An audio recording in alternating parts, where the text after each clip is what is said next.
Salut zusammen, herzlich willkommen zum 7. Swiss Info hier auf Ask Switzerland. Vielleicht fragt sich jetzt der ein oder andere, warum so lange kein Swiss Info mehr gekommen ist. Ich hätte tatsächlich ein Swiss Info gemacht, nämlich über die Präventionskampagne gegen am Handy sein, während man über die Straße läuft. Aber der Floyd hat sein Video, das genau über das Gleiche geht, am gleichen Tag aufgeladen, wie ich meins veröffentlichen wollte. Und dann habe ich natürlich von meinem Video, das wirklich genau ums Gleiche gegangen ist, gedacht, gut, das veröffentliche ich jetzt halt lieber nicht. Ist auch wieder schön, wenn die Deutschen schneller über die Schweiz berichten, als wir Schweizer es können.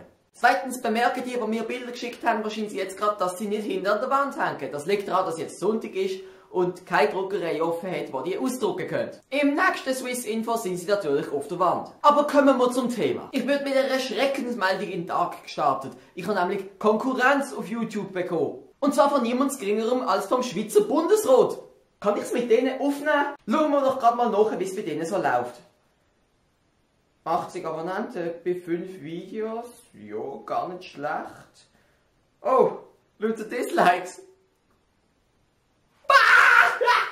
Okay, da halte ich es wirklich für kein Wunder, dass die Kommentarfunktion bei diesem Kanal abgeschaltet worden ist. Denn ganz im Ernst, obwohl Dislikes jetzt überwiegen bei diesem Kanal, habe ich das Gefühl, dass das doch ein Schritt in die richtige Richtung ist. Offenbar haben jetzt ein paar Leute in Bern, die vielleicht noch ein bisschen so älter sind und vielleicht im Internet nicht ganz so viel anfangen können, langsam begriffen, dass doch eben das Internet und gerade YouTube die neue Kommunikationsquelle ist. Ich finde das super, auch wenn der erste Schritt ziemlich holprig daherkommt. Das ist nämlich ein Interview mit der Evelyn Wittmer-Schlumpf, das ist eine Bundesrätin, sollte man an sich wissen, und sie gehört nicht zur Swisscom. Was ich aber gut finde, ist, dass es auf alle 4 Landessprachen übersetzt worden ist. Ich persönlich finde den Kanal gar keine so schlechte Idee. Ich finde einfach, wie er momentan gemacht ist, hat noch ziemlich Verbesserungsbedarf. Was ich schade finde, ist, dass die Kommentarfunktion abgestellt worden ist, weil dort ja eine Diskussion entfachen wird. Aber das würde ich auch, jetzt ehrlich gesagt, wenn ich den Kanal wäre, erst später aktivieren, weil momentan würde man einfach wahrscheinlich ziemliche Hate-Kommentare bekommen. Das Harte an dieser Sache ist, dass jetzt die Bundesräte für den Kanal verantwortlich gemacht werden, obwohl sie vermutlich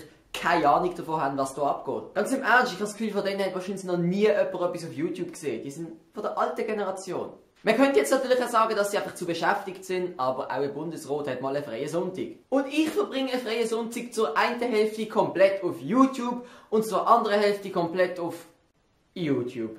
Der Link zum Bundesratskanal ist unten in der Videobeschreibung verlinkt. Vielleicht schaut ihr das mal an. Schaut, ob es euch gefällt oder nicht. Schreibt es bei uns in den Kommentaren. Ein bisschen Diskussion kann gar nicht schaden. Das wäre doch einfach wirklich super. Damit legen wir jetzt mal das Thema über den Bundesrat ad acta. Es kommt jetzt noch etwas anderes. Ich bin gefragt worden, ob ich Skype habe. Ich werde jetzt hier verständlicherweise nicht meine private Skype-Adresse rausgeben, aber ich habe eine für Ask Switzerland kreiert. Aber bin ich nicht drauf und wenn irgendjemand mal ein bisschen plaudern will, dann ja.